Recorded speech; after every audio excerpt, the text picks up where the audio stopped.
Good day, students. Today we are going to look on a new topic. Our first topic for the term, election.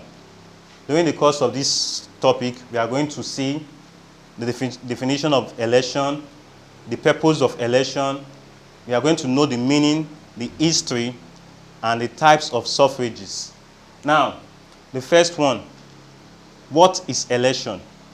Election can be seen as a formal process of selecting a person or group of persons who will represent the people of a country, either in parliamentary or any other arms of government, as stipulated in the constitution guiding that country. Now, election can also be seen as a process whereby citizens choose their leader. Now, what are the purposes of election? One of the purpose of election is to do what? Is to form a government. Government changes with time, while the state is what? Is static. So one of the function or the purpose of election is to form a new government. Then legitimacy of political authority. To account for the legitimacy or the authenticity of a government, election has to be what? To be held from time to time. Then also, election is used as a medium of what? Of measurement, to measure the performance of the previous government and the incoming government. Election also helps to do what? To encourage or aids what? Political participation of citizens residing in that country.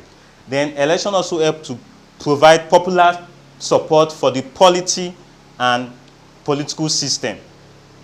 Now, when we say popular support, in election, it is the candidate with the highest number of votes that will be what? Declared winner at the end of the day. Now, let's go to the concept of suffrage. Suffrage can also be known as franchise. And when we say suffrage, it refers to the what?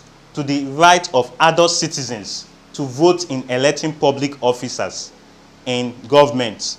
Now, the history of suffrage can be traced to the what? To the 18th and 19th century in ancient England, where voting right was restricted to only what? Adult males. Females were exempted from voting, and only rich white businessmen and elites were allowed to vote. Now, after the protest or the riot by some women in the 18th century, the right to vote was occupied by all citizens. And we have two types. We have the restricted or the limited franchise, and we also have the universal adult suffrage. The universal adult suffrage can also be known as unlimited franchise. When we talk about the limited or restricted franchise, is a type of franchise whereby some certain criteria are being used to guide who should be allowed to do what? To participate in the conduct of election. Now, criteria like the age, the number of properties owned by any electorate. Then another of the criteria has to do with what? Your skin color and or the race where you belong. Then we also have the universal adult suffrage. The universal adult suffrage is another type of franchise whereby citizens are allowed to vote as long as they are 18 years and above, and as long as they are free from any financial grievances, as well as they are not imprisoned. So we move over to some online evaluation which you have to do and submit to me.